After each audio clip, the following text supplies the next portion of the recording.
오늘 설교 목적 여러분에게 먼저 말씀드립니다. 오늘 설교 목적은 이미 주님의 기쁨으로 살라라는 그 의미가 어떤 의미인지 깨닫게 만드는 데 목적이 있겠죠.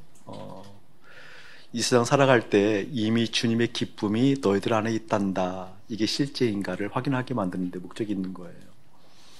그러니까 이미 주님의 기쁨이 내 안에 있다고 한다면 그 내 안에 있는 이미 주어진 그 기쁨이 어떠한 것인가라는 것을 보게 만들고 그것이 존재한다고 한다면 삶 가운데 내 삶의 태도 아니면 삶을 진행시켜 나가는 그 힘이 어떠한 방향으로 어떻게 흘러가는지를 명확하게 보게 만드는데 설교 목적이 있습니다. 시편 1편에 보게 되어지면 복이 있는 사람이 나오잖아요. 복이 있는 사람은 악인의 꾀를 따르지 않는데요. 주인의 길에 서지도 않고요. 그리고 오만한 자의 자리도 앉지 않는데요. 흔히 우리가 신앙의 어떤 뭐라 그럴까 그 의지를 얘기할 때 그 꾀를 따르지 아니하고 그 죄인들의 길에 서지 아니하고 오만한 자의 자리에 앉지 않은 그러한 모습을 보고 복이 있다 이렇게 얘기하는데 성경은 반대입니다.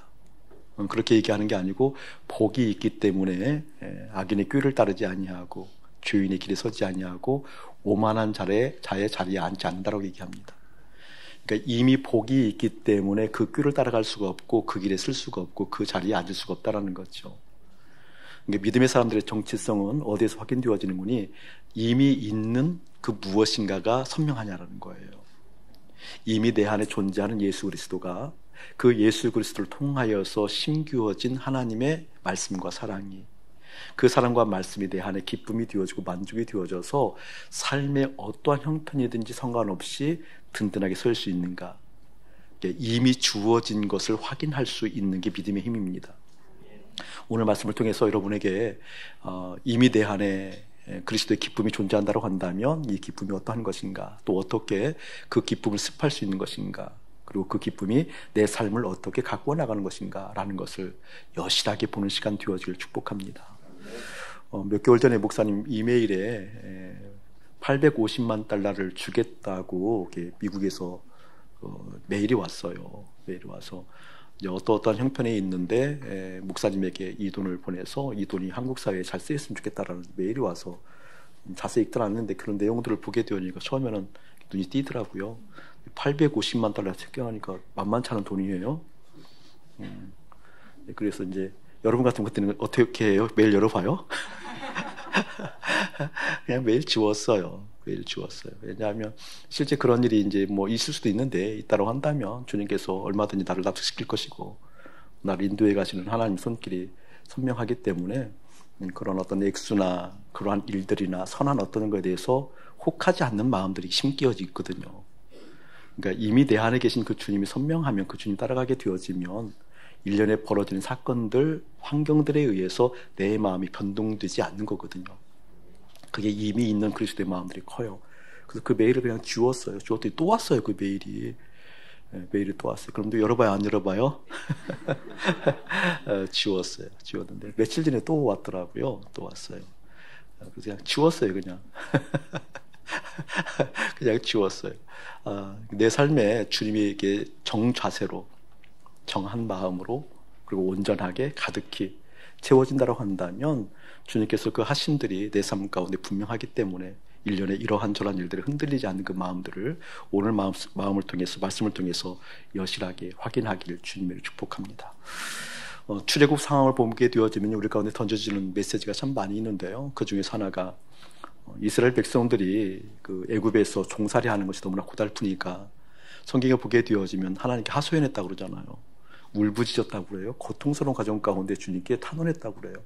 하나님께서 그걸 들으셨대요. 당신의 사랑하는 백성들이 너무나 힘들어하고 아파하고 어려워하는 것들을 들었대요.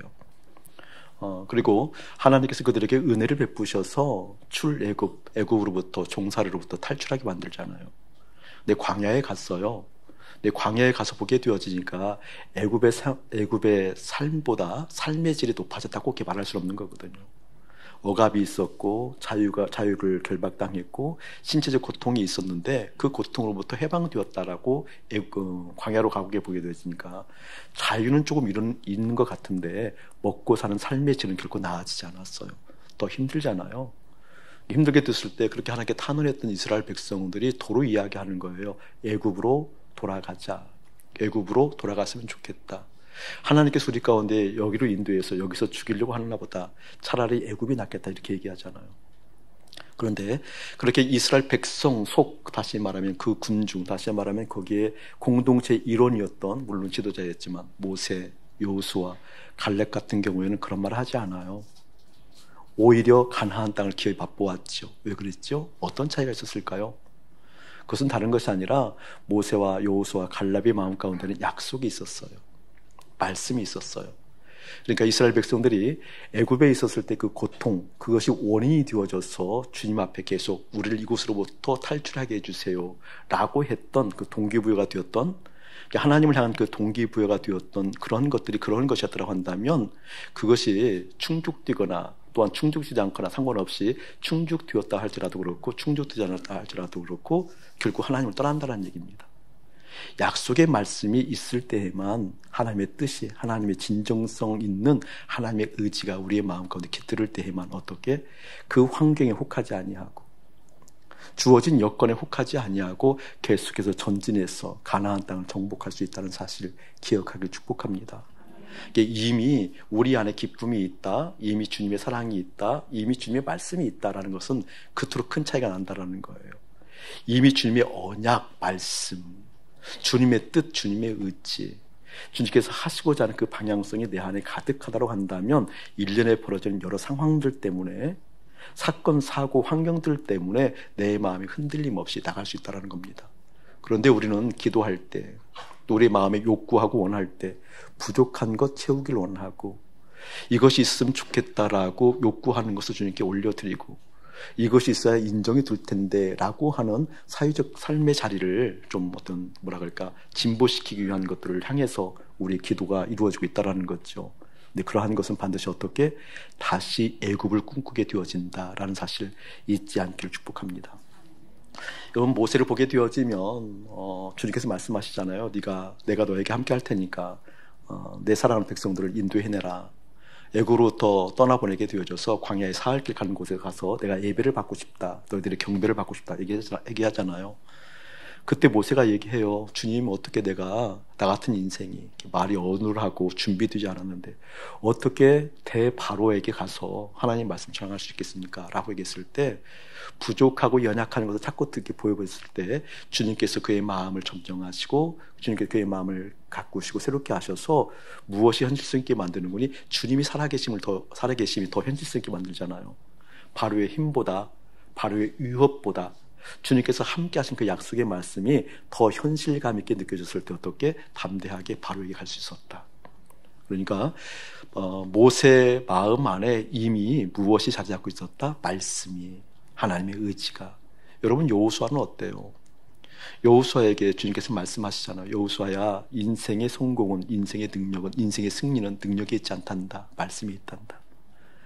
네가 가나안을 점령하고 여리고성을 무너뜨릴 때 결코 칼로나 어떤 전략과 전술을 통하여서, 군사의 전략과 전술을 통하여서 정복하는 것이 아니란다. 말씀이 있단다. 너의 입에서 주야로 말씀이 떠나가지 않게 하렴. 너의 입술에서 율법책이 떠나가지 않게 하렴. 인생의 승리는 능력이 있지 않단다, 순종이 있단다. 그것을 이제 알아들은 거죠. 그렇기 때문에 여호수아의 마음 가운데는 이미 무엇이 있었다라는 거예요. 하나님의 약속이, 하나님의 의지가. 아멘. 여러분, 갈렙도 우리가 이미 살펴보았잖아요. 그 연세에 헤브론을 주시옵소서. 담대할 수 있었던 것은 만용이 아니었어요. 실제 육신으로 가지고 있는 힘이 아니었어요. 그리고 이스라엘 백성들에게 뭔가 모범을 보이고자 하는 그런 욕구도 아니었어요. 하나님의 약속이 담겨져 있었던 거지요. 하나님께서 이미 이렇게 약속하셨으면 그 하나님께서 하나님께서 하시게 되어지면 나는 따라가면 돼. 그렇기 때문에 남들이 다 회피하는 헤브론도 주님께서 하신다고 말씀하시는 거야. 그렇기 때문에 이 산지를 내게 주시옵소서. 이미 내 안에 어떠한 약속들이 자리 잡고 있다고 한다면, 살아계신 그 주님이 실제 한다고 한다면, 내 안에 주님 되신 그 주님이 삶 속에서 가장 현실감 있게, 현실성 있게 실제 되어진다고 한다면, 그 어떤 현실보다도 현실되어지는 주님께서 행하신들이 우리 가운데 일어나게 되실 것입니다. 오늘 말씀을 통해서 여러분이 그걸 보게 될 거예요. 지난 주간에도 동일하게 주님께서 말씀하셨어요. 시편 20편을 통하여서 말씀하셨잖아요. 사랑하는 하나님의 사람들아, 환난 날에 너희들에게 도움이 되겠다. 전쟁과 같은 상황 가운데도 너희들에게 힘이 되겠다. 내가 성소에서 너희들을 도울 거야. 내가 너희들을 시온에서 응답할 거야. 라는 말들을 오해하지 않기를 원한다고 그랬죠. 많은 사람들이 힘들고 어려울 때, 특별히 믿음의 사람들이, 열심히 있는 사람들이, 주님을 향한 신실한 성실한 믿음을 가지고 있다는 사람들이 문제가 발생하면 성소, 예배당을 우리가 흔히 교회라고 얘기하니까 교회라고 칭할게요. 그냥 예배당에 나와서 기도하잖아요. 마음을 다하여 순결하게 하기도 하는 거거든요. 순결하게 기도하고, 그것도 잘 안 풀리게 되어지면 금식도 하게 되어지고, 그것도 잘 안 되게 되어지면 기도 요청을 하게 되어져서 팀을 이뤄서 기도하기도 하고, 중보도 하기도 하고, 나 이런 어려움이 있어, 나 이런 힘듦이 있어, 주님 어떻게 좀 살펴봐 주세요. 이 장벽이 돌파되기를 원해요. 이 문제가 해결되기를 원해요. 라고 그룹을 이루기도 하고 요청하기도 하면서 열심히 기도하잖아요. 네, 그러한 빛깔로 결코 우리 신앙을 호도하지 말라고 분명히 주님 말씀하셨어요. 성소에서 널 도와줄 거야, 시온에서 응답할 거야 라는 내용은 무엇이라고 그랬죠, 여러분? 다른 것이 아니라 너희들의 마음이 그 문제에 흔들리지 않냐도록 너희들의 마음을 지켜줄 거야. 그 근과 그 다음 구절이라고 그랬잖아요. 우리 주님께서 기억하신대요. 기억하기를 원한대요. 우리는 주님 이것을 꼭 기억해 줘야 돼요 라고 말하고 주님께서 그걸 기억하신대요. 무엇을요? 소제와 번제를. 소제는 곡물을 통해서 주님께 드린 제사라고 그래서 제사. 번제는 뭐예요? 동물을 잡아서 죽이는 거잖아요.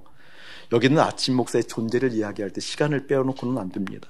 그 물리적인 시간의 영역 속에 이선세라는 존재가 담겨져 있잖아요. 이선세를 논할 때 시간 속에서 나를 얘기하는 거잖아요. 그 어떠한 특정한 시간 속에 이선세가 있는 거잖아요. 그 시간의 연속선상을 통하여서 이선세라는 정체성이 성립되는 거잖아요.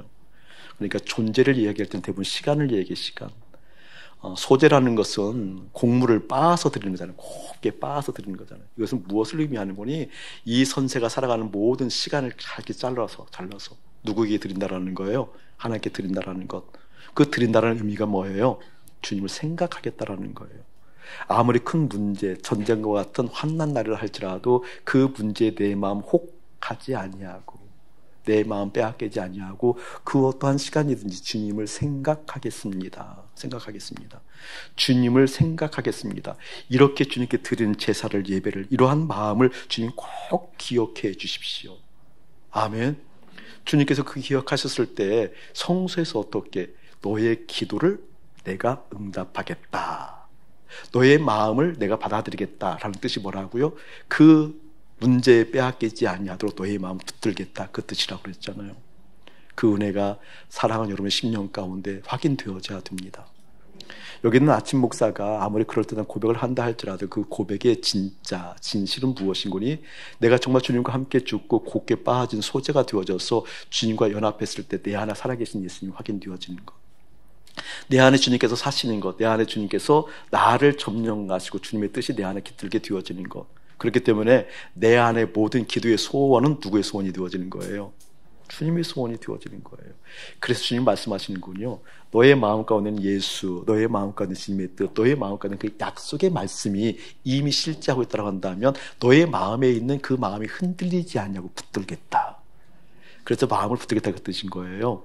아무런 마음을 붙들겠다는 것이 아니라, 지금 네가 예수님과 함께 연합했잖아, 연합하여 죽었잖아, 십자가에서 하나 되었잖아, 주님과 연합한 하나님의 사람이잖아. 그래서 너의 눈에 예수의 눈으로 보게 되어지는 능력이 생기고, 너의 심령 가운데 예수의 마음이 깃들었잖아. 그렇기 때문에 너의 마음이, 그러한 마음이 흔들리지 않냐도록 이 성소에서 내가 기억하고, 이 시온 하나님의 임재가 있는 이 땅에서 너를 도울 거야. 할렐루야. 그렇게 믿음의 사람들에게 가장 중요한 것은 이미 내 안에 무엇이 깃들고 있고 그 깃들고 있는 것을 통하여서 무엇 때문에 기뻐하는 것인지 보게 되어지면 그 사람이 보이게 된다는 겁니다. 이미 내 안에 계신 주님으로 말미암아 그 기쁨이 에너지가 되어지고, 그 기쁨이 힘이 되어지고, 그 기쁨이 전진할 수 있는 옳은 의지가 되어져서, 와, 나의 발걸음을 통하여서 하나님께서 역사하시네. 와, 나의 발걸음을 통하여서 하나님의 흔적, 하나님의 손길이 드러나시네. 와, 여기서 생명이 살아나는구나. 여기에서 이 평화가 이런 평화였구나. 와, 여기에서 그 어떠한 환경 가운데 흔들리지 않는 정한 마음이 이것이었구나. 할렐루야, 찬양할 수 있는 은혜 함께 일어나기를 예수님이 축복합니다. 기독교 역사를 살펴보면 그게 너무나 자명해요. 너무나 뚜렷해. 지금 한 이야기가 기독교의 역사를 보게 되지만 너무나 선명함에도 불구하고 왜 이토록 우리의 신앙이 오염되었는지, 왜 이렇게 우리의 신앙이 잘못되었는지, 우리가 흔히 주님을 바라볼 때 전능하신 하나님, 아도나이 주여라고 얘기하실 때, 그 전능하신 하나님이 엘사다이, 그 전능하신 하나님께서 역사하셨을 때 흔히 갖고 있는 이미지가 있어요. 무엇이죠? 도우신 하나님, 나를 건지시는 하나님, 나를 구원하시는 하나님. 근데 이 개념이 어떻게 오염되었는지, 어떤 사건, 어떤 상황, 어떤 환경 가운데 나를 건져내시고 이끌어 가신다. 여러분, 그 예를 지난주에도 선명히 들었던 것 같아요. 좀 다르게 환경적으로 얘기한다라고 보게 되어지면, 주일날 아침 이른 새벽에 뉴스를 보는 정신 나간 목사는 없을 거예요. 오늘 제가 정신이 나갔나 봐요. 일부러 봤어요. 그 설교 때문에 일부러 봤어요. 봤는데 미국의 상황들을 이제 보려고 한번 본 거죠. 상황을 보는데 그 조 바이든하고 도널드 트럼프 대통령 선거, 여러분은 그런 관심이 없는 참 이렇게 거룩한 얼굴들을 표정을 지으면 제가 되게 답답할 때가 많아요. 이제 선거가 이제 벌어지게 되었는데 도널드 트럼프가 인정하지 않고 계속 승복하지 않고 아마 재판으로 들어가는 것 같아요. 어쨌든 그 조 바이든 그 당선자라고 좀 얘기했죠. 각국에서 인정을 하니까 아마 승리가 되는 것으로 나가는 것 같아요. 근데 예를 들어서 구원하시는 하나님, 건지시는 하나님, 도우시는 하나님, 이기게 하시는 하나님 했을 때, 미국은 우리가 흔히 알고 있는 민주국가라고 얘기하면 민주국가의 어떤 그 종교인들이 갖고 있는 매력은 무엇이고 종교의 자유잖아요. 민주라고 자본주의 국가가 갖고 있는 맹점은 참 많이 있지만 믿음의 사람들이 특히 이제 좋게 평가하는 것은 종교의 자유가 있다라는 그 하나 가지고 모든 것이 용서되는 것처럼 얘기하잖아요. 예를 들면 이제 그렇다고 치고요. 그렇죠, 그러잖아요. 그런데 그러니까 종교의 자유가 누가 보더라도 선명한 나라가 미국이라고 얘기하니까 그렇다고 한다면 이념에 관계없이 도널드 트럼프가 지금 맞자면 가지고 있었던 그 이념을 가지고 있었던 공화당, 그리고 조 바이든이 가지고 있는 민주당, 거기에는 누가 뭐라 그래도 신실한 크리스찬이 있다 없다? 있다. 이념이 서로 다르다 할지라도 그 다른 이념 속에도 신실한 크리스찬이 있다 없다? 있죠. 그럼 신실한 크리스찬들이 그때 기도할 때 상대편 대통령이 대통령 되게 해주십시오 이렇게 기도했을까? 자기 원하는 대통령이 되게 해달라고 기도했을까?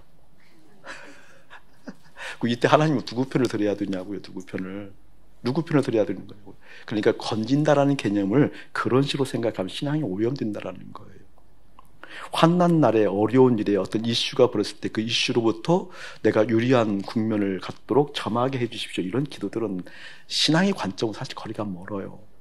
그런 이슈가 아무리 크게 대두된다 할지라도 그 이슈가 내 마음을 흔들리지 않고 내 마음 주님께 가 있습니다. 이게 기도예요.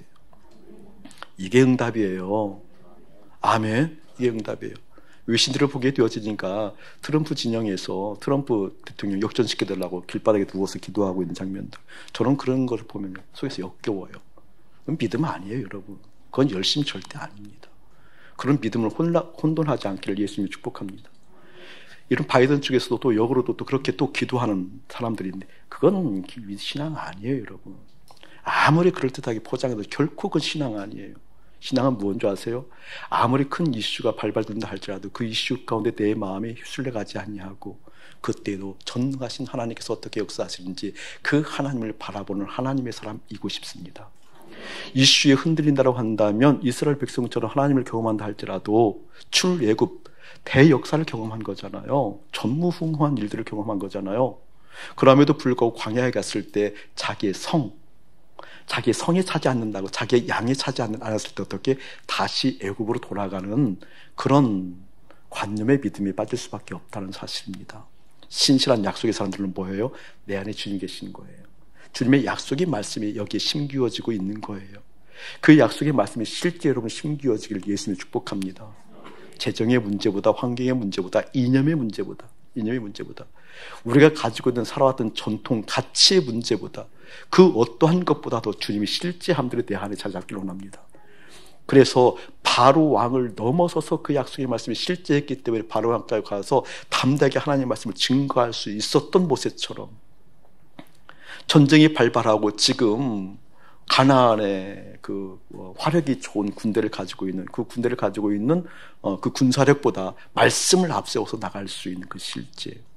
여러분 뒤에는 군사력이 밀려오고 앞에는 홍해가 넘실대는데 법궤를 앞세우면서 말씀을 앞세우면서 홍해를 가를 수 있는 여리고성을 점령할 수 있는 그 믿음의 역사.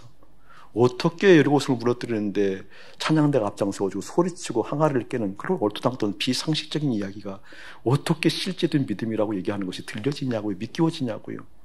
여러분 믿기워지는 정신나간 여러분 되어줄 축복합니다. 아멘, 아멘, 아멘. 갑자기 격해지려는 걸 참았습니다. 정말 그게 믿음이에요. 근데 우리는 얼토당토하는 이슈가 발생했을 때 그걸 해결하고자 하는 곳에 그것을 유리한 국면으로 점하게 되어지는 것에 하나님의 역사가 깃드는 것이냐, 하나님의 역사가 임하는 것이냐, 그랬을 때 주님이 사랑하는 것이냐, 여러분 믿음을 호도하고 성경을 호도하는 그렇게 오염된 신앙으로부터 이제 벗어나기를 주님 축복합니다. 삶아 문제야, 이념아 가치야, 내가 하고자 하는 욕구야, 나사는 예수 그리스도의 명안에 나를 속이지 못할지어다. 내 삶에 점령하신 그 예수 그리스도를 말미암아 예수 그리스도의 생명이 내 삶 가운데 흘러가는 것을 보는 하나님의 거룩한 백성이 있으신다는 이 진득한 이 실제 믿음 우리 모두에게 일어나기를 예수님의 이름으로 축복합니다. 그런 상황 가운데 오늘 말씀을 보게 되어지면 잘 나와 있어요. 느헤미야가 똑같은 행동을 하는 거거든요. 느헤미야가 1차, 2차, 3차 포로가 귀환하게 됐을 때 이제 이스라엘에 오게 되어지니까 고향 고국에 오게 되어지니까 성벽이 다 무너져 있잖아요. 이게 기가 막힌 일이에요. 어떻게 하나님의 임재가 떠나갔음에도 불구하고 그것을 애통하지 않는가? 어떻게 하나님의 임재가 떠나갔음에도 불구하고 거기에 대해서 문제의식을 갖지 못하는가? 라는 탄원 앞에 주님의 은혜, 긍휼을 구하고 주님의 마음을 받아서 성벽을 건축하잖아요. 성벽을 건축했을 때 온갖 어려움이 다 와요. 생명이 위협되어지잖아요. 온갖 여론이 부정적인 어른이 형성되어지고 느헤미야 주변에 있었던 많은 사람들이 다 떠나가게 되어져요.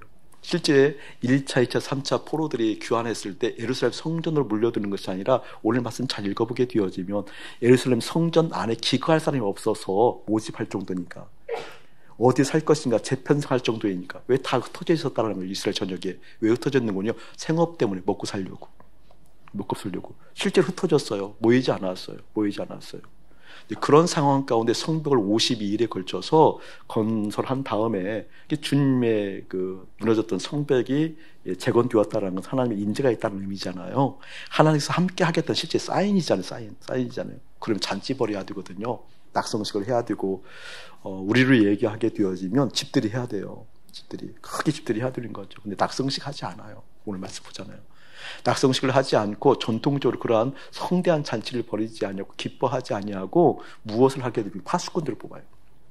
파수꾼들을 뽑게 되어지면서 성문을 지키게 만들고 서로가 서로를 지키게 만드는 일들을 지속한다라는 거예요. 여기에 믿음의 실제 중요한 내용이 담겨져 있어요. 많은 사람들이 이제 그 한국의 집값이 많이 올라가게 되어지니까 이 부동산에 대한 관심들이 있는 것 같아 보니까 저희 교회에 이제 오셔서 공부도 하시고 가깝게 지내는 교파는 다르지만 외국에서 한 16년 동안 선교사 생활 하시고 한국에 오시니까 한 9년 되셔서 송파구에서 목회하시는 다른 교단의 목사님 계셔요. 송파구가 전세가 저 놀랬어요. 왜 그렇게 전세 사러 그 돈 주고? 송파구에 특별한 문화가 있어요. 거기 가면 날마다 꽃밭 같은 향기가 퍼지나요? 나는 깜짝 놀랐어요. 그런 정도 전세를 주고 사는 이유가 왜 있는지 너무 놀랐어요. 특별한 문화가 있는 모양이에요. 그 안으로 들어가게 되어지면 향기로운 향기가 나고 머리가 빨개가지고 뭐 그런 모양이죠. 근데 이제 목사님 같으신 분이에요. 그런 목사의 마음을 가지고 있는 분이에요. 친하게 지내는데 그런데 이제 사시는 곳은 송파구가 아니고 그가 하는 곳은 남양주 쪽이에요. 이게 동부 지역이죠. 동북 쪽이에요. 그쪽에 무슨 개발이 됐다면서요? 우리 교회는 참 선해. 전혀 관심 없어. 개발이 되었다고 그래요. 근데 이제 모르고 있었는데 자꾸 주변에서 목사님은 모든 것이 해당이 되는데 왜 그걸 안 하냐, 신청을 안 하냐. 뭔지도 모르고 신청을 했는데 됐다라는 거예요. 신청이 되고 보니까 된 날 바로 전화가 오더래요. 4억이 뛰어서. 봐, 벌써 그러잖아. 감탄 나오잖아요. 자, 감탄 하나, 감탄 둘 어디? 4억이 뛰어서 연락이 오더라는 거. 근데 그게 2년 거하게 되어지면 2억이 또 오른다고 그러네요. 근데 또 일주일에 1억 5천이 더 올라서 5억 5천. 와, 앞에 효민이 놀라기 시작했어요. 바로 그 이야기를 와서 하는 거예요. 이런 어처구니 없는 일이 다 벌어진다고. 자기는 이제 아무것도 몰랐대요. 어떤 영문인지도 모르고 제가 그랬어요. 목사님이 영문을 알기 시작하면 그때부터 타락하게 될 겁니다. 복잡해지게 될 겁니다. 목사님이 뭔가 그걸 알기 시작할 때부터는 이제 계산이 될 겁니다. 거기에 생각이 빠지게 될 겁니다. 좋은 논리 아래, 다시 말하면 그 돈 가지고 교회가 일로 가면 조금 더 환경이 좋을 텐데, 이런 좋은 선한 의지를 가지고. 그런데 그것은 결코 선한 의지가 아니고 목사님이 타락하기 시작하는 겁니다. 그런 생각이 깊어지거든요. 여기 오지 마십시오. 나도 혹 닮아갈까 심히 걱정이 듭니다. 이런 이야기를 했어요. 저는 사랑하는 여러분들의 마음 가운데 진정 우리의 마음이 소원하고 있는 것이 무엇인지 살펴봐야 돼요. 정말 내 마음에 깃들어 있는 것이 어떠한 것인지 살펴봐야 돼요. 중요한 원리가 뭔지 아세요, 여러분? 신앙의 원리가, 우리가 지금 다 놓치고 사는데요, 집을 구입할 때 아파트를 샀다 하면, 좋은 아파트를, 좋은 집을 구입하면 그것에 기거하는 가족이 행복하다는 환상이 있는 것 같아요. 여러분, 집을 구입하는 것보다 그 집에 사는 우리 가족이 어떻게 행복할 것인가에 대한 주제가 심도 있게 생각되어지는 건강한 여러분 되어지길 축복합니다. 이러한 액수가 높아졌을 때, 이러한 환경이 좋아졌을 때, 그 환경이 좋아지면, 이러한 돈의 재정의 문제가 액수가 높아지게 되어지면 행복할까요? 아니요. 집을 구입하는 것보다 거기에 기거하는 내 가족이 어떻게 행복할 것인가에 대한 실질적 주님 앞에서의 어떠한 사귐들, 나눔들, 응답들이 없이 그러한 조건들이 좋아지는 것을 통하여서 행복할 거라는 이런 신앙이 아니고도 그런 어리숙한 신앙이 아니고도 그런 어처구니 없는 우리의 사고의 방식들이 깨어지는 건강함이 여러분의 길 축복합니다. 그 안에 깃드는 하나님의 사람들의 행복, 기쁨, 주님의 뜻이 무엇인지. 이스라엘 백성들이 애굽에서 탈출하면 행복할 줄 알았어요. 애굽에서 탈출되어지면 고통이 사라지는 줄 알았어요. 애굽에서 떠나가게 되어지면 마음껏 자유를 누리는 줄 알았어요. 웬걸 광야에 가보게 되어지니까 삶의 질은 더 이상 나아지지 않았어요. 그때 어떻게? 차라리 애굽으로 가자. 차라리 애굽으로 가게 하옵소서. 차라리 애굽으로 가게 하지 이곳까지 와서 우리를 죽이려고 하냐라고 이렇게 얘기한다라는 거죠. 이미 내 안에 와 계신 예수님의 생각, 예수님의 마음이 선명하기를 주님으로 축복합니다. 오늘 여호수아를 보게 되어지면 성벽을 건축하고 성문을 달았어요. 잔치하지 아니하고 파수꾼을 세워요. 파수꾼을 세워요.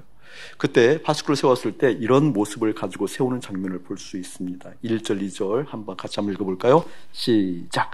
성벽이 건축됨에 문짝을 달고 문지기와 노래하는 자들과 레위 사람들을 세운 후에 내 아우 하나니와 영문에 관한 하나냐가 함께 예루살렘을 다스리게 하였는데, 하나냐는 충성스러운 사람이요 하나님을 경외함이 무리 중에 뛰어난 자라. 아멘. 여러분 그것도 좀 네모쳐 놓으셔야 돼요. 충성스러운 사람 네모쳐 놓고요. 하나님을 경외하는 사람, 하나님을 경외 네모쳐 놓고요. 나머지 쭉 줄을 그어 놓으세요. 무리 중에 뛰어난 자라. 이게 무엇으로 뛰어난 자인건요? 하나님께 충성스러운 것으로 뛰어난 자였고, 하나님을 경외하는 것으로 뛰어난 자였어요. 목회할 때에도 주님 앞에 충성스러운, 성령과 지혜가 충만한 것으로 뛰어나기 원하기보다는 목회할 때에도 목회의 능력이 뛰어나서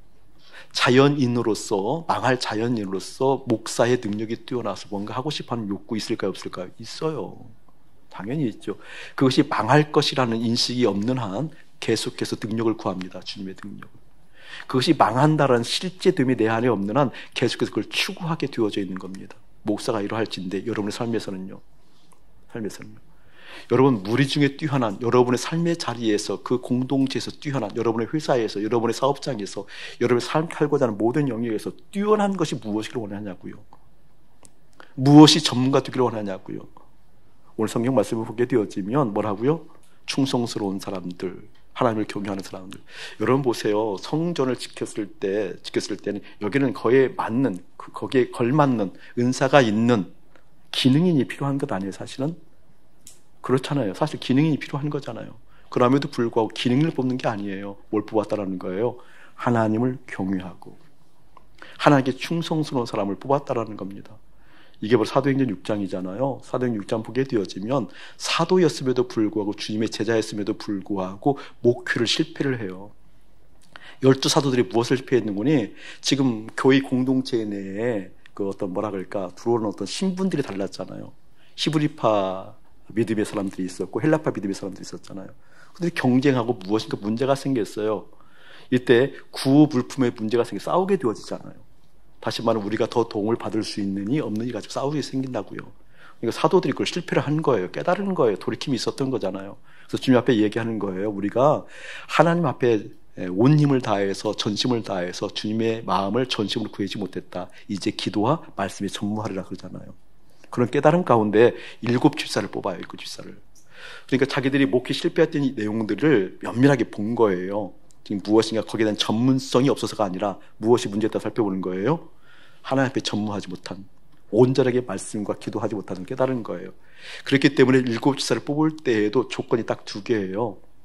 사도행전 6장을 보게 되어지면 지혜와 성령과 지혜가 충만한 자, 그것으로 인하여서 칭찬받는 자. 할렐루야. 그러니까 오히려 무엇인가 잘 다스릴 수 있는, 무엇인가 잘 운용할 수 있는 그런 은사들을 가지고 그것을 측정하여서 지도자를 뽑거나 교회에 인도해 나갈 수 있는 어떤 그런 그룹들을 뽑은 게 아니었다라는 거예요. 조건이 뭐였다라는 거예요? 지혜와 성령과 지혜가 충만한 것. 그것으로 인해서 칭찬받는 사람들. 할렐루야. 아멘. 여러분, 이게 쉬운 게 아니거든요. 여기 있는 목사의 마음 가운데에도 여러 사람들을 볼 때 늘 살피는 것이 성령과 지혜가 충만한 것, 이렇게 이야기를 하지만 실제 일을 할 때에는요, 아니요. 그거보다 다른 것이 앞설 때가 많아요. 여러분 삶의 현장에서는 더 많다라는 거예요. 계속해서 주님의 마음이 여러분 가운데 실제되었을 때, 이미 주님이 와 계신 것이 실제되었을 때에만 그러한 마음도 실제되어질 줄 믿습니다. 기억하셔야 돼요. 기억하셔야 돼요. 저희 교회가 좀 이제 이 설교가 오픈되기 때문에 좀 어려운데 보통 교회 장로님들 그 그룹을 저희 교회는 부홀이라고 얘기하잖아요. 부살렐과 오홀리아 부홀 그룹이라고. 우리 교회는 2분이 계셔요. 다른 교회에서 얘기하면 장로님 그룹인 거죠. 부홀과 오홀리합 오홀리합을 선택할 때에도 그 기준에서 뽑은 거예요. 정말 성령과 지혜가 충만한가, 하나님께 충성하고 주님을 경외하는 사람들인가. 여러분, 이 기준이 마지막 날까지 바뀌지 않고 가기를, 우리 교회가 그것을 잘 유지하기를 예수님이 축복합니다. 내년 4월이면 보통 교회에서 얘기하는 권사 안수 집사를 선택하게 될 거예요. 그 기준도 동일한 기준이에요. 동일한 기준. 내년 4월이에요. 6개월 남았어요. 내년 4월이에요. 자, 성령과 지혜가 충만하다. 오늘 말씀에 의하면 하나님께 충성하고 하나님을 경외하는 사람이다 라고 얘기를 하잖아요. 여러분, 성령, 주의 영이 내 안에 가득한 거예요. 내 마음의 씀씀이가 누구에 의해서 이루어지는 것일까요? 주님에 의해서 이루어지게 주님의 영이 가득하니까 지혜가 충만하대요. 지혜는 뭐라고 그랬어요, 여러분? 듣는 귀라고 했죠. 듣는 귀. 무엇을 듣는 거예요?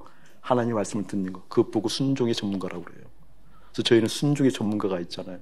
근데 지금은 우리 공동체를 운영하는 하나님의 사람들 순종의 전문가라고 했지만 내년부터는 순종의 전문가라는 것은 보통교회에서 얘기하는 권사, 보통교회에서 얘기하는 안수집사를 의미합니다. 내년부터는. 그것은 이제 4월 달에 정식으로 우리 부홀리를 통하여서 임명하게 될 거예요. 인원수에 관계없이.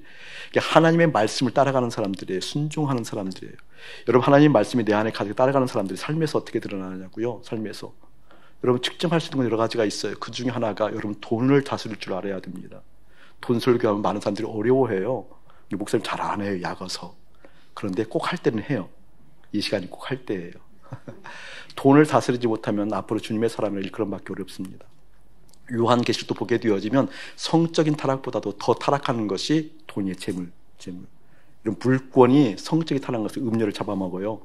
마지막 시대에 사람들의 믿음을 가장 흔드는 것은 재물이에요. 재물. 여러분, 지갑 꺼내서 혼내줘야 돼요. 이놈의 지갑아, 네가 나를 흔들 수 없어.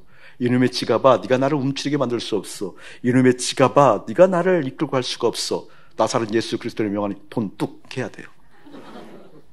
돈 뚝. 그래서 그런 마음이 강하게 감동이 되시는 분들은 지갑을 내놓기를 축복합니다. 여러분 돈을 이긴다라는 것은 그 표시가 뭐예요? 가장 기본 단위가 11조에 11조. 그래서 성령과 지혜가 충만한 사람들, 하나님께 충성하는 사람들, 하나님을 경외하는 사람들, 이것과 더불어서 뭘 평가하게 되어지는 거니 11조를 보게 될 거예요. 내년 4월에 하게 유명할 때 그것을 길게는 모르 교회가 얼마 안 됐기 때문에 6개월을 보게 될 거예요. 6개월. 6개월 언제부터예요? 딱 맞아요. 11월, 그래서 하는 거 11월, 12월, 1, 2, 3, 4. 기존의 권사의 임명을 받았고, 안수에서 임명을 받았다 할지라도 지금 협동이잖아요. 그걸 다 떼고, 그분들 중에서도 다 함께, 기타 있는 사람들께 순종의 전문가라는 이름으로 임명받게 될 거예요. 여러분의 마음을 지금부터 순전하게 주님 앞에 드리고 맞추기를 예수님이 축복합니다. 오늘 느헤미야가 그랬다는 느헤미야가 지금 이스라엘을 다스릴 수 있는 문제기를 할 수 있는 주의 일을 할 수 있는 것을 기능인으로 뽑지 아니하고 실제 주님의 마음이 이미 와 있는 충성스러운 사람들, 이미 주님의 마음이 와 있는 주님을 경유하는 사람들을 뽑았다 그 뜻입니다. 저는 이런 은혜가 우리 가운데 깊이 일어나게 될 거고요. 이러한 사람들 통해서 이런 일이 일어나기 때문에 그래요. 이 부분이 굉장히 중요한 부분이에요. 3절 동그라미 쳐놓고 별표하세요. 3절 동그라미 쳐놓고 별표하세요. 시작. 내가 그들에게 이르기를 해가 높이 뜨기 전에는 예루살렘 성문을 열지 말고 아직 파수할 때 곧 문을 닫고 빗장을 지르며 또 예루살렘 주민이 각각 자기가 지키는 곳에서 파수하되 자기 집 맞은편을 지키게 하라 하였노니. 아멘. 자, 눈으로 보고 계셔요. 느헤미야가 이스라엘 백성들에게 그리고 지금 선택되어진 파수꾼들에게 얘기하는 거예요. 그들에게 이르기를 해가 높이 뜨기 전에는 줄 그어놓으세요. 해가 높이 뜨기 전에는 1번 해가 높이 뜨기 전에는 무엇을 하지 말라? 예루살렘 성문을 열지 말고 거기까지 읽어놓으세요. 1번 해가 높이 뜨기 전까지는 예루살렘 성문을 열지 말래요. 나머지 2번이에요. 저를 한번 보실래요? 간단하게 좀 얘기를 할게요. 보통 성이라고 한다면 성문이 언제 열려야 돼요, 여러분? 해가 높이 뜰 때 성문이 열리는 거예요? 아니면 해가 뜨자마자 성문이 열려야 되는 거예요? 뜨자마자 열려야 되죠. 왜 그렇죠? 생업과 관계가 있기 때문에. 생업, 직업과, 그래 먹고 사는 거잖아요. 먹고 사는 일들을 해야 하잖아요. 그 성 안에서만 살면 안 되는 거잖아요. 밖에 나가서 경작도 해야 되는 거고 밖에 나가서 생업을 해야 되는 거잖아요. 성문이 열렸다는 것은 무엇을 의미하는 거니? 지금 생업에 관계되어진 일이고 사회생활을 의미하는 거기 때문에 반드시 어떻게? 해가 뜨는과 동시에 열려요. 그건 뭐 이 시대뿐만 아니라 우리가 살고 있는 한양 도성도 마찬가지고 유럽의 어떤 성들도 마찬가지고 성문이 열릴 때는 해가 뜨면 열리는 거거든요. 생업하기 때문에. 근데 오늘 말씀 보게 되어지면 그런 이치에 맞지 않아요. 상식에 맞지 않아요. 뭐라고 얘기하고 있다고요? 해가 높이 뜨기 전에는 예루살렘 성문을 열지 말고. 굉장히 중요한 의미를 담고 있거든요. 이 이야기는 생업보다 중요한 것이 있다 그 뜻이에요. 생업보다 중요한 것이 있다. 그러니까 생업보다 중요한 것은 도대체 뭐예요? 다른 것이 아니라 이미 내 안에 와 계신 주님이 계시지 않는 한 절대 그것을 알 수가 없습니다. 납득할 수도 없습니다. 이해할 수도 없습니다. 따라갈 수도 없습니다. 이미 내 안에 와 계신 주님이 선명하지 않는 한 이 생업보다 중요한 것이 뭐가 있겠냐고요. 지난 주간에 한 집사님하고 동행을 해서 멀리 좀 다녀왔어요. 멀리 다녀왔는데 이제 같이 둘만 갔기 때문에 이런 얘기 저런 얘기 하는데 집사님이 감사하다고 고맙다고 교회를 통해서 말씀해 주셔서 감사하다고 하는데 말이 좀 비틀어져 있는 것 같아요. 근데 결론은 뭔 거니? 어떻게 살 수 있겠어요? 그런데 복음이 선명한데 이 복음대로 하면 우리가 어떻게 살 수 있겠냐? 그 얘기 결국 그것을 이제 조심스럽게 비틀어서 얘기하는 거예요. 그래서 제가 가볍게 눌렀죠. 가볍게 눌렀죠. 그분이 너무 좋아했거든요. 예를 들면 이런 거예요. 여러분의 자녀들을 여러분의 마음대로 할 수 있어요? 없어요? 없어요. 근데 여러분의 자녀들을 여러분의 마음에 둘 수는 있어요? 없어요? 있어요. 내 자녀를 두고 싶지 않아도 와져 있죠. 그리고 더 내 마음에 둘 수 있죠. 그런데 내 마음대로는 안 돼요. 내 신앙의 신비, 전능하신 하나님의 신비, 믿음의 신비는 뭔지 아세요? 하나님을 내 마음에 두면 하나님께서 하신 대로 되어져요. 내 자식을 내 마음에 두면 내 자식은 내 마음대로 안 되지만 하나님을 내 마음에 두면 그 하나님께서 나를 바꾸어가고 합력할 선을 이루는 것이 있답니다. 아멘. 그렇기 때문에 병들었어도 내 마음에 하나님을 둘 수는 있는 거예요. 아무리 바쁜 삶의 현장에서도 하나님은 내 마음에 둘 수 있는 거예요. 집사님 마음 가운데 정말 힘들고 어려운 그 고백 내가 인정하지 않는 게 아니에요. 그러나 분명히 해야 될 것은 이거예요. 무엇이 현실감 있게 현실성 있게 느껴지는가? 지금 하나님의 마음을 내 마음에 두자니 사회생활을 할 수 없어. 이 이야기는 사회생활을 할 수 없어. 이 자체가 더 현실감 있게 느껴졌다는 거잖아요. 그렇잖아요. 그런데 그렇게 현실감 없게 느껴지는 그 하나님을 내 마음에 둘 수는 있을 거예요. 내 마음에 두기를 작정할 수 있을 거예요. 내 마음에 두었는가 실제 확인할 수 있을 거예요. 그러면 놀라운 게 뭔지 아세요? 그 전능하신 하나님께서 나를 바꾸어 가십니다. 나를 새롭게 하십니다. 주님을 내 마음에 두는 것이 현실성이 있을 때 돈의 문제보다 재정의 문제보다 주님이 내 마음 계셔야 된다는 건 할 수 있습니다. 얼마든지 할 수 있습니다. 그 실제 경험할 수 있는 겁니다. 너무나 쉽게 경험할 수 있는 겁니다. 그때 내 마음을 어떻게 바꾸시고 어떻게 삶에 대한 태도를 보게 만드시는지, 삶이 아무리 커다란 문제가 휘몰아친다 할지라도 흔들지 않는 마음 너무나 쉽게 경험할 수 있는 거예요. 어려운 거 아니에요. 안 그렇던가요, 여러분? 내 마음에 주님을 두기 싫어해서 그렇죠. 정직하게 정말 내 마음에 원하는 것이 무엇인가 살펴보지 않아서 그렇죠. 주님 사랑한다고 좋다라고 주님 계셔야 된다고 입으로는 얘기하는데 진짜 내 마음에 원하는 것은 따로 있었다라는 것을 인정하지 않아서 그렇죠. 정말 내 마음에 주님 계시길 원한다고 한다면 그 주님이 그 소리를 얼마나 듣고 싶어 하시는지, 그 주님이 그 소리를 들으시고 얼마나 기뻐하시는지, 두 팔 벌려 달려오시며 우리의 마음 가운데 새 힘을, 새 마음을, 새 믿음을 주시며 사랑을 하더라, 고맙다, 감사하다. 그게 바로 여호수아처럼 능력이 현실이 아니라 말씀이 떠나가지 않는 걸 한다. 그때 그 마음이 내 마음 끝에 다져지게 되어지면서 현실의 문제가 아무리 급급하게 달려온다 할지라도 나사렛 예수 그리스도의 명을 떠나라고 얘기할 수 있는, 너희들이 내 마음 흔들 수 없어 라고 얘기할 수 있는, 실제 믿음의 역사가 이거야 라고 간증할 수 있는 그 믿음의 역사가 여러분에게 펼쳐지기를 주의 이름으로 축복합니다. 아멘. 이게 지금 그 말이에요. 무슨 말인 줄 아세요, 여러분? 생업보다 중요하다는 의미가 뭔지 아세요? 그런 말이에요. 지금 왜 이렇게 해가 높이 뜰 때 전에는 성문을 열지 말라고 얘기했는군요. 해가 중천에 떴다, 12시를 의미하는 것은 아니에요. 이것은 한 10시나 정도를 의미하는 건데, 이 10시 정도를 의미하는 그 의미가 어떤 의미인거니, 이스라엘 백성들에게는 예루살렘 성전이 재건되기 시작하면서 다시 재건된 게 있어요. 뭐죠, 여러분? 상번제. 상번제가 뭐죠? 우리 성막에서부터 그런 공부가 제거이 되었잖아요. 성막에 가서 지성소에 가서 예배를 드릴 때 그때 아침 저녁으로 주님께 예배 드리라고 하잖아요. 상번제잖아요. 우리 그 모형을 그대로 따와서 여러분 카톡에 지금 기도하는 거거든요. 아침에 기도하고 저녁에 기도하고. 그것을 그냥 우리 교우들 괴롭히려고 하는 게 아니라니까요. 하나님의 그 마음을 그대로 받아온 거예요. 우리가 아침 저녁으로 아침에 말씀을 통해서 기도하자. 말씀이 이것이었어 라고 말씀을 올려주면 그 말씀을 통해서 기도하자. 그 마음을 받아들이자. 저녁에 어떻게 말씀을 통해서 다시 한번 기도하고 확인하자. 상번제. 아멘. 이 상번제가 언제 열리게 되오니? 해가 뜨면 열리게 되어져요. 해가 뜨면. 보통 한 2시간, 3시간 걸려요. 그럼 그 시간이 언제까지예요? 보통 10시 정도까지, 예를 들면. 그때까지 성문을 열지 말아라. 무슨 뜻일까요? 생업보다 하나님의 마음을 먼저 채우라. 하나님의 생각을 먼저 기억하라. 너희들의 물리적인 시간이 아무리 힘들고 후달후달 할지라도 하나님의 마음이 먼저 확인되지 아니하면 움직이지 않는 연습해라. 아예 닫아버려라. 제도적으로.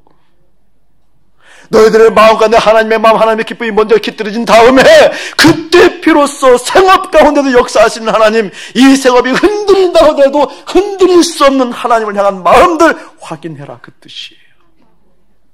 아멘. 여러분 심령 가운데 무엇을 먼저 확인하기를 원하세요? 아침에 눈을 뜨며 들어오는 걱정이 뭐예요? 여러분의 하루 일과 계획 가운데 무엇을 하려고 다짐하고 있어요? 무엇이 여러분의 마음을 그토록 흔들고 복잡하게 만들어요? 무엇이 여러분의 심령을 그토록 시끄럽게 만들고 어렵게 만들어요? 그것 하지 말고 상번제, 먼저 나를 채우렴, 나를 바라보렴, 내 마음이 있으렴. 그 의미가 뭐라고요? 해가 뜨기 전에, 오르기 전에 문을 열지 말아라. 누가요? 파수꾼이. 어떤 파수꾼이요? 하나님께 충성하며 하나님을 경외하는 그들에게 그 파수의 역할을 맡긴다라는 겁니다. 그러한 목사에게 파수 역할을 맡기고, 그러한 부울에게 파수 역할을 맡기고, 그러한 순종의 전문가에게 파수의 역할을 맡기고, 그러한 가장에게, 그러한 어머니에게 그러한 가정을 맡기고, 그러한 하나님의 사람들에게 이 도성을 맡기고, 그러한 사람들에게 대한민국을 맡긴다, 그 뜻이에요. 이념이 아니에요. 이 제도가 고쳐지면, 이것이 채워지면이 아니에요. 이것이 보충되어지면 아니에요. 하나님, 이 파수의 사명을 감당할 수 있도록 내 마음가운데 주님을 먼저 채우는, 내 마음에 주님의 기쁨이 먼저 깃드는 것이 무엇인지 확인하는 하나님의 사람들로 서 있게 해 주옵소서. 이 기도가 이제 메아리 쳐야 돼요. 결코 사랑의 대상을 바꿀 수 없다라는 올해 11월, 12월 주기에 이 메아리가 가득 채워졌어. 사명의 기어이 역사하는 거 보고 싶습니다. 내 마음 가운데 이미 와 계신 주님으로 기뻐하는 삶이 무엇인지 경험하는 인생이 되고 싶습니다 라는 이야기가 서로 여러분의 10년 가운데 깊이 임하길 축복합니다. 경계하세요. 바쁜들. 출애굽기 5장 9절 말씀드렸잖아요. 바로 왕이 하나님의 약속의 말씀을 거짓말로 여기게 만들으래요. 현실성 없게 만들어라는 거죠. 무엇을 통해서? 바쁨을 통해서, 무엇을 통해서? 여러분의 계획을 통해서, 무엇을 통해서? 여러분이 하고자 하는 욕구를 통해서. 여실하게 아침 상모들을 통해서 먼저 깨달아지고 깨어지는 역사가 예수의 이름으로 여러분에게 가득할지어다. 오늘 일부도 150명이 드시는 분들이 예배를 드렸어요. 일부에도요. 근데 다음 주에 2부에 좀 더 많은 분들이 좀 더 드리기 위해서 다음 주 1부에는 우리 생명의 말씀, 생명의 바람. 참 목사가 시원찮아요. 생명의 바람 공동체가 일부 좀 나올 수 있도록 동원이 됐으면 좋겠고요. 이렇게 좀 나오셔서 번호표 받고 예배를 드릴 때 여러분 한 주 생활도 좀 더 경건하게 조금 절제하면서 더 사시기를 축복합니다. 내 영혼 즐거이 주 따른다고 그러잖아요. 내 영혼이 즐거이 주를 따른다는 것은 내 안에 주님 계셨다, 그 뜻이에요. 내 안에 이미 와 계신 주님의 기쁨을 확인했다, 그 뜻이거든요. 무엇을 통해서 여러분? 해가 중천에 떴어도 성문을 열지 않겠다라고 하는, 주님 내 안에 계시지 아니하면, 주님 확인하지 아니하면 내 발걸음 생업에 움직이지 않겠습니다. 생업보다 생언이 실제되어진 삶 구하기를 주님의 이름으로 축복합니다. 아멘. 이제는 우리 주 예수 그리스도의 은혜와 우리 아버지 하나님의 극진하신 사랑하심과 성령 하나님의 감화감동 교통하심이 이미 주님으로 기뻐하는 삶을 살라라고 말씀하시며 그것을 구하고 갈급하는 거룩한 백성들 가운데 이대로부터 영원 무궁토록 함께 할지어다. 아멘.